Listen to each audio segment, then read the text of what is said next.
बिस्मिल्लाहिर्रहमानिर्रहीम। अस्सलाम वालेकुम। मैं हूं हाफिज़ अब्दुल मतीन और आप देख रहे हैं YouTube channel village business point. दोस्तों, उम्मीद करता हूं कि आप सब खैरियत से होंगे।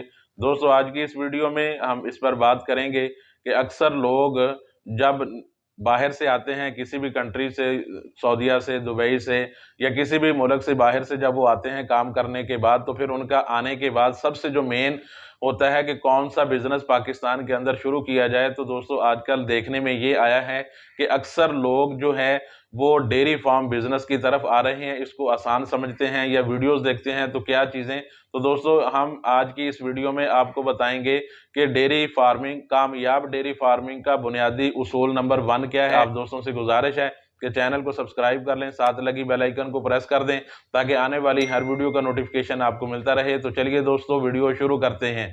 दोस्तों, जैसा कि मैंने आपसे इंट्रो में कहा कि अक्सर दोस्त जो बाहर से आते हैं तो आने के बाद बिजनेस पर सोचते हैं कि हम कौन सा बिजनेस करें, या अक्सर लोग जो सरकारी मुलाजमत में हैं, जब वो रिटायरमेंट के बाद किसी बिजनेस की तरफ जाते हैं तो उनमें से अक्सर जो गांव के देहात में रहने वाले जो लोग हैं या बाहर से आने वाले जो लोग हैं वो तरजीह देते हैं आजकल डेयरी फार्मिंग बिजनेस की तरफ। ट्रेंडिंग बिजनेस है आजकल डेयरी फार्मिंग, काऊ फार्मिंग, तो उसकी तरफ लोग कन्वर्ट हो रहे हैं। लेकिन दोस्तों, अक्सर ये भी देखा जा रहा है, अक्सर ये भी मसाइल सामने आ रहे हैं कि दोस्त फार्म शुरू करते हैं और उसके बाद फिर उनको 1 साल के बाद, 6 माह के बाद फिर उनको वाइंड अप कर रहे हैं और नुकसान उनका काफ़ी ज़्यादा हो जाता है।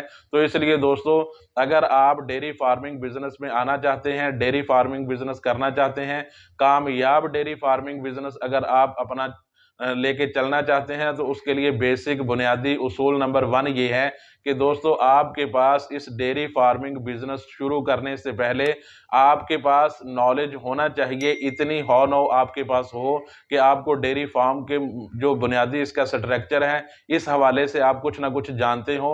अगर आपके पास इसके बारे में 50% भी नॉलेज है तो आप इस डेयरी फार्मिंग को कामयाब तरीके से चला सकते हैं।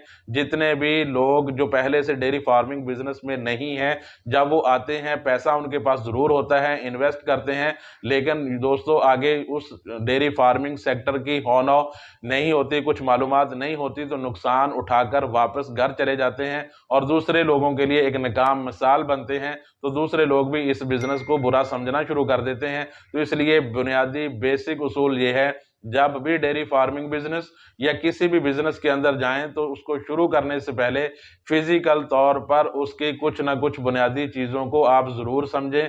उस फील्ड में बेशक आप महीना, 2 महीने, 4 महीने पहले लगाएं, समझें, फिर उसके बाद अपना डेयरी फार्म बिजनेस या कोई भी बिजनेस आप स्टार्ट करें तो इंशाअल्लाह फिर आपको परेशानी नहीं होगी, आपका बिजनेस ग्रो भी करेगा और कामयाब भी होगा।